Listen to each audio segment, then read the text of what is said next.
Oligospermia खिल्लत money, ये एक ऐसा मर्ज है नाज़रीन किराम जिस मर्ज में मुब्तला होकर बहुत सारे लोग बहुत सारे शक व शुबहात में मुब्तला हो जाते हैं, जबकि ये मर्ज इसी तरह से है जिस तरह से दूसरे अमराज में हम मुब्तला होते हैं।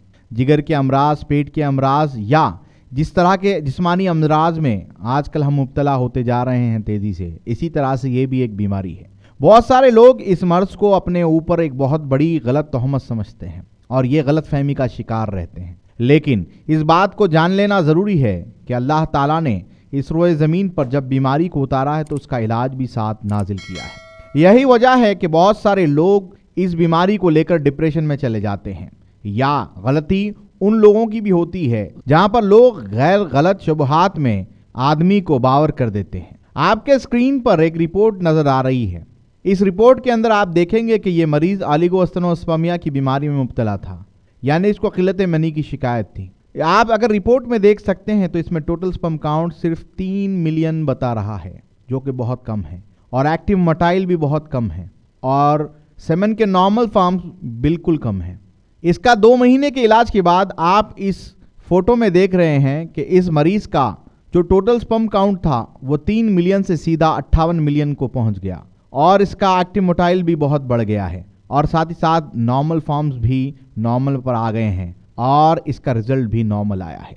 ये इस तरह से मुमकिन हुआ नाज़रीन इकराम कि थोड़े से लाइफस्टाइल चेंजेस और सही अद्वियात के साथ इस बीमारी को ठीक किया जा सकता है। सबसे पहले इस वीडियो में हम इसकी वजूहात बताएंगे और इन वजूहात को आप समझिए। अपने बांझपन की असल वजह जानने के लिए आपको पहले सेमन का तजिया कराएं, यानी कि सेमन एनालिसिस कराएं।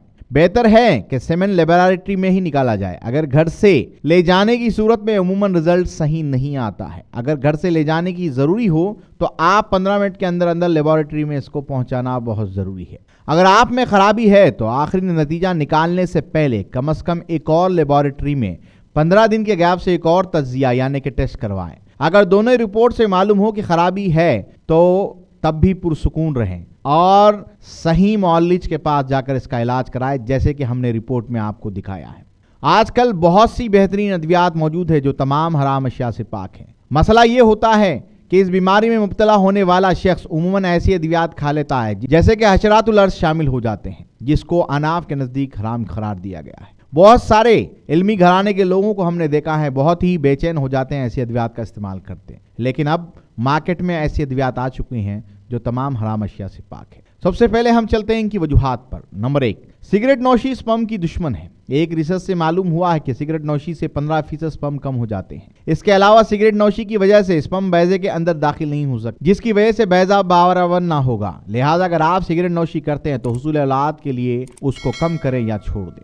नंबर 2, शराब नौशी भी स्पर्म के लिए नुकसानदा है। इससे स्पर्म खुसूसन नाजुक वाइट स्पर्म मर जाते हैं, चुनाचा शराब नौशी तक कर दे। शराब नौशी गुनाह है कबीरा है। नंबर 3, अपना वजन कम करें। मोटापे की सूरत में टेस्टिकल जिस्म के साथ लगे रहते हैं, जिसकी वजह से इनका दर्जे हरारत बढ़ जाता है और इससे स्पर्म मर जाते हैं। रिसर्च से मालूम हुआ है कि मोटे आदमी की खसियों का दर्जे हरारत निस्बतन ज्यादा होता है, जिसकी वजह से बहुत से स्पर्म मर जाते हैं। खसियों का दर्जे हरारत जिस्म के दर्जे हरारत से कम होता है, यानी कि टेस्टिकल्स का। अगर इनका दर्जे हरारत जिस्म के दर्जे हरारत के बराबर हो जाए तब भी स्पर्म मर जाते हैं। अगर आप तंग लिबास खुसूसन तंग अंडरवेयर पहनते हैं या जींस का इस्तेमाल करते हैं तो अक्सर वक़ात आपके जिस्म के साथ लगे रहता है, जिसकी वजह से खसियों का दर्जे हरारत जिस्म के दर्जे हरारत के बराबर हो जाता है, जो कि स्पर्म के लिए इंतहाई नुकसानदा है। लिहाजा खुला लिबास पहने, खुसूसन गर्मियों में आप अपने टेस्टिकल का ज्यादा देर जिस्म के साथ ना लगा रहें। नंबर 5, गर्मी स्पर्म की दुश्मन है। लिहाजा गर्म पानी में ज्यादा देर तक ना बैठें, ज्यादा देर तक गर्म पानी से ना नहाएं।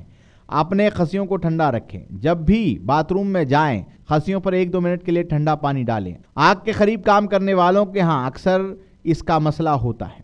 नंबर 6, जो लोग रोजाना ड्राइविंग करते हैं, इंजन की गर्मी की वजह से इनकी सेहतमंद स्पर्म भी कम हो जाते हैं। इसके लिए अपने नीचे हवादार सीट रखें। हर 1-2 घंटों बाद आपको ये जरूरी है कि आप अपना पोजीशन चेंज करें। नंबर 7, खुराक मुतवाजन हो, जिसमें सारे विटामिन खुसूसन विटामिन ए, विटामिन ई का ज्यादा इस्तेमाल किया जाए।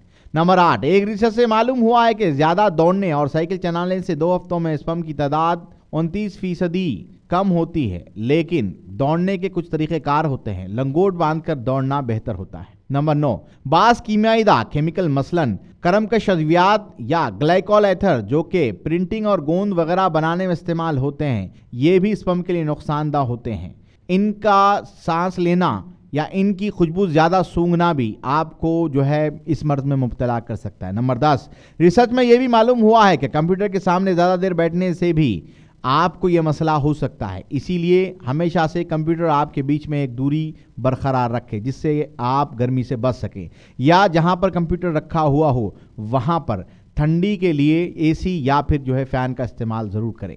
ज़हनी दबाव, स्ट्रेस भी आपको इस बीमारी में मुब्तला कर सकता है। आप चलते हैं इसकी इलाज की तरफ। बहुत सारे लोग ऊट पटांग नुस्खों की तरफ लगे होते हैं। आप देखते हैं कि फेसबुक और यूट्यूब के ऊपर बहुत सारे ऊट पटांग नुस्खे पाए जाते हैं और लोग इन ऊट पटांग नुस्खों के चलते कोशिशें करते हैं। ये एक मसला होता है। दूसरा मसला होता है मार्केट में बैठने वाले नॉन क्वालिफाइड हकीम्स अपने आप को बहुत ज़्यादा इसका माहिर समझते हुए कम कीमत के अद्वियात को हज़ारों रुपए से मजलूम के पास से ले लेते हैं, क्योंकि ये बीमारी कुछ ऐसी होती है कि मजलूम बड़ा परेशान हो जाता है, मरीज़ यकीनन परेशान हो जाता है और इसके चलते ये लोग उसका फ़ायदा उठाते हैं। इसीलिए हमेशा याद रखें, सनद याफ्ता डॉक्टर के पास जाएं और इसका सही इलाज करें। आप चलते हैं इसके सही इलाज की तरफ। सबसे पहले तो जैसा कि जो बताया गया, अपने लाइफस्टाइल को चेंज करना ज़रूरी है।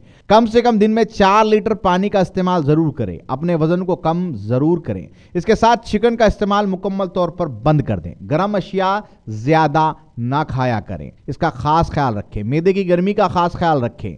अब मैं आपको उसका वो इलाज बताऊंगा जो इस बीमारी को ठीक कर सकता है, लेकिन ये क़तईन तौर पर नुस्खा नहीं है, क्योंकि ये नुस्खों से ठीक होने वाला मर्ज नहीं है। नुस्खों में जो चीज़ सरफहरिस्त है वह सिर्फ और सिर्फ कैमल मिल्क है। कैमल मिल्क का इस्तेमाल करने से उम्मन ये बीमारी में फ़ायदा हो जाता है। दूसरा असरदार घरेलू नुस्खा जो बहुत ही कम बीमारियों में असरअंदाज होता है, लेकिन असरअंदाज होता है, उसका तरीक़ाकार ये है कि मेथी दाना का पाउडर 2 चाय के चमचे सुबह 1 प्याली बकरी के दूध के साथ इस्तेमाल करने से भी इस मर्ज में उम्मन फ़ायदा हो जाता है। अब तमाम के तमाम लोगों को ये भी अर्ज़ कर दूं कि इसके लिए बाज़ाब्ता तौर पर इलाज कराना ज़रूरी होता है। जैसे कि हमने जो रिपोर्ट आपके स्क्रीन पर डाली है, ऐसे हज़ारों अफराद का इलाज किया। ये इलाज इस तरह से मुमकिन हुआ कि तिब्ब नबी सल्लल्लाहु अलैहि वसल्लम की मुख्तलिफ अद्वियात और हर्बल मेडिकेशन के ज़रिए हमने बहुत सारे अमराज में जो है कामयाबी हासिल की है। उसी में से एक ओलिगोस्पर्मिया की बीमारी है। इसमें शबाबी कैप्सूल, सुफूफ़े हयात और ब्रेनोप्राश का इस्तेमाल ज़रूरी होता है। बहुत सारे लोग सवाल करते हैं कि ब्रेनोप्राश का इस बीमारी में क्या ताल्लुक़ है। बिल्कुल ताल्लुक़ है, क्योंकि ये बीमारी का ताल्लुक़ आपके दिमाग से है, आपके स्ट्रेस से है। जब तक कि स्ट्रेस रिलीज़ नहीं होगा आप ये बीमारी से बाहर नहीं आ सकते हैं। इसीलिए इन 3 अद्वियात के सेट को हम इस्तेमाल करवाते हैं।